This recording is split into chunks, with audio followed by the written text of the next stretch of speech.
Right now, these are some shocking news that happened yesterday night, and that is the news of the Nyeri governor in a video clip that has gone viral on social media.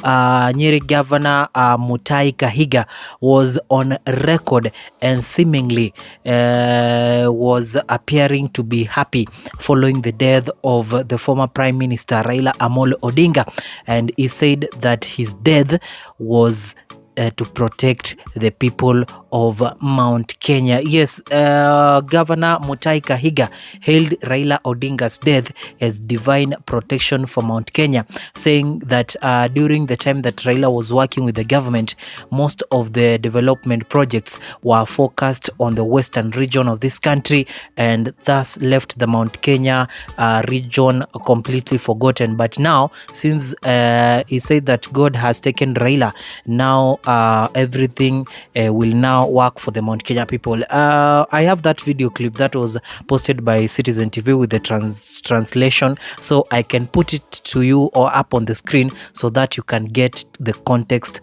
of whatever I am saying today. Here's the video.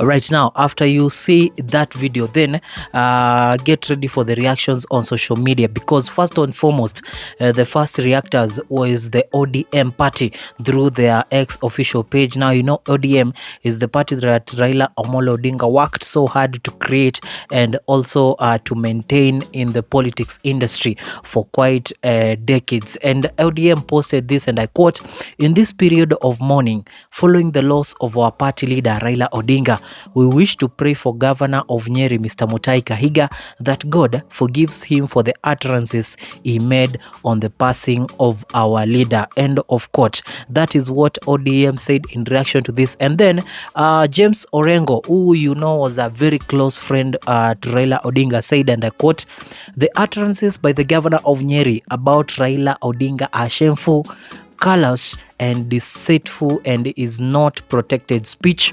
This is hateful speech that brings dishonor to the public offices occupied by the governor. Impunity at its worst." Yes, then we also have the Council of Governors. This is their reaction. They posted on X the Council of Governors press statement on the unfortunate utterances by the governor of Nyeri County following the demise of the Right Honorable Prime Minister Raila Amolo Odinga.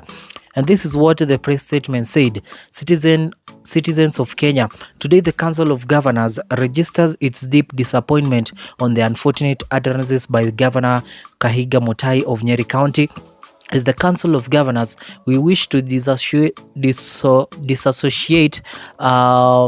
in total with the sentiments of Governor Kahiga, and note that those are personal remarks that do not reflect or represent the views of the Council of Governors, and especially at this deep time of mourning. Yes, that is what they said.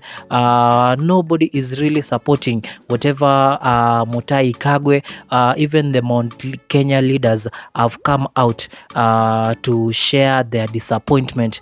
And yes, that is what has been happening.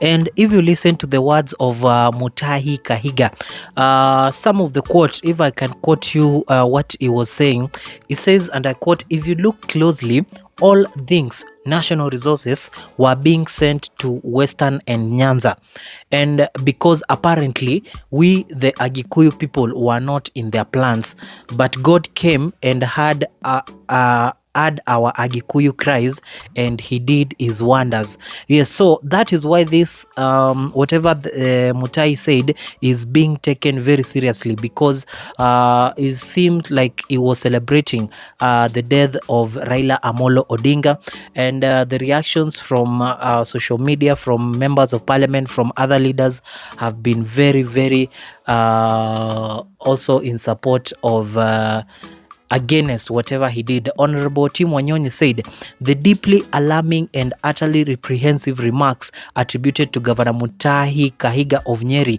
specifically the claim God killed Raila for Kikuyus to survive, and his assertion that development was unfairly channeled to Nyanza, demand immediate and unequivocal censure from all responsible quarters.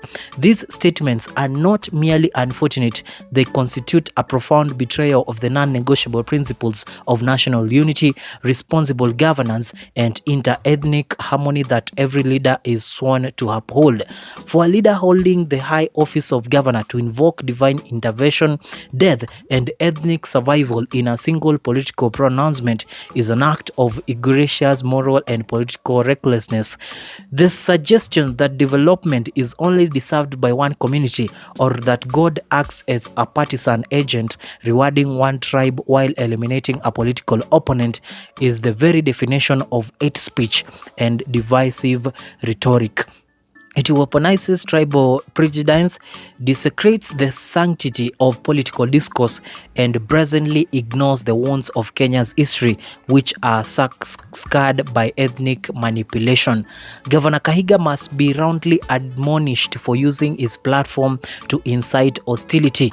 His office carries the solemn mandate of unifying people across all divides, not of planting seeds of resentment and division. Yes, and of course, that is what Tim Wanyonyi had to say.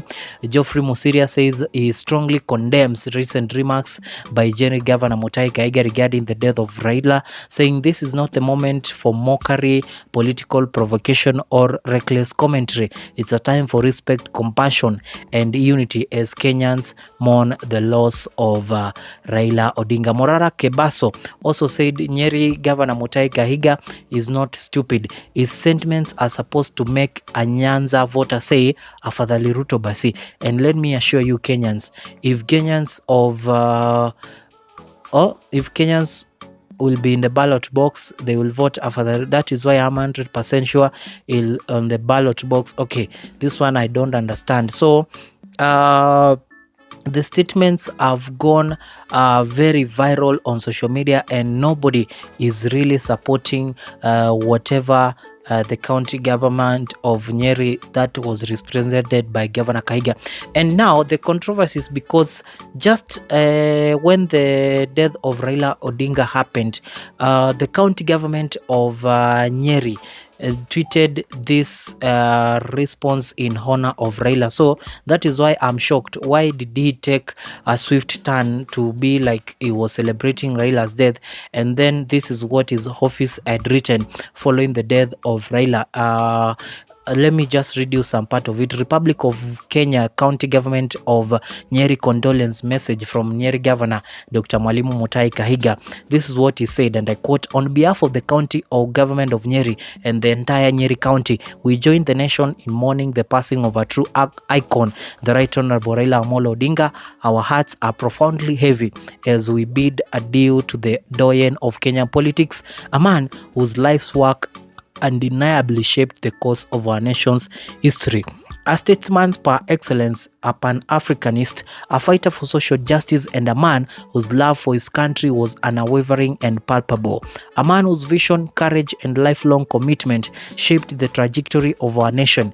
In moments when Kenya needed a voice of sobriety, his voice restored peace and tranquility in this nation that be so loved and cherished." Yes, and he finished the statement by saying, "We can best honor his legacy by fully implementing devolution as entrenched in our constitution and strengthening the devolved units he so passionately championed." to his beloved spouse Mama Ida, their children, the lawyer, the larger Odinga family, the ODM fraternity, and his countless supporters. We convey our heartfelt condolences. End of the statement. Yes, so that was on October 17th, and that is the message that Mutahi Kahiga through his office made about Raila Amolo Odinga. Now, Anne Waiguru said on X, and I quote, "The remarks made today by my colleague Nyeri Governor Kahiga are not just unfortunate, they are callous and irresponsible.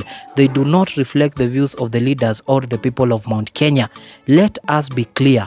Politics does not oust basic decency. For the record, as people, we stand with the rest of Kenya in mourning a great statesman, Raila Amolo Odinga." David Maraga said, "As a campaign that is guided by the Ukatiba philosophy, we would like to remind Governor Mutahi Kahiga of Nyeri County that at 73(1) of the Constitution requires a state officer to demonstrate respect for the people and bring honor to the nation and dignity to the office.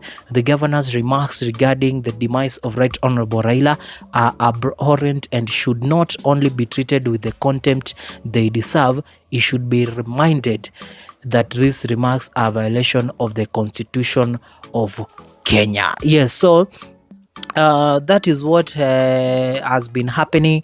It is quite a sad moment that these things are happening. Yesterday you also saw on TikTok what some Kenyans were trying to do, trying to imitate the condition of Raila Jr., the son to Raila Amolo Odinga. There were very saddening videos of people trying to imitate his condition, which is something that he said he got as a little child, and there was nothing that can be done. So people trying to laugh at somebody's condition was really uncalled for. A good thing the DCI, the responsible parties, they pulled down all those videos, but already they had been done, the damage had already been done. And yeah, we are just hoping that these people who are doing these things, just using the power of social media to disrespect others, they can be taken into account and also pay for whatever they are doing. Yes, we accept all the freedom of social media. We want to be able to express our opinions, but now when it gets to the extent that we are body shaming leaders, we are doing more harm than good. Then something needs to be done. Thank you so much guys for watching. Be sure to subscribe. We meet in the next video.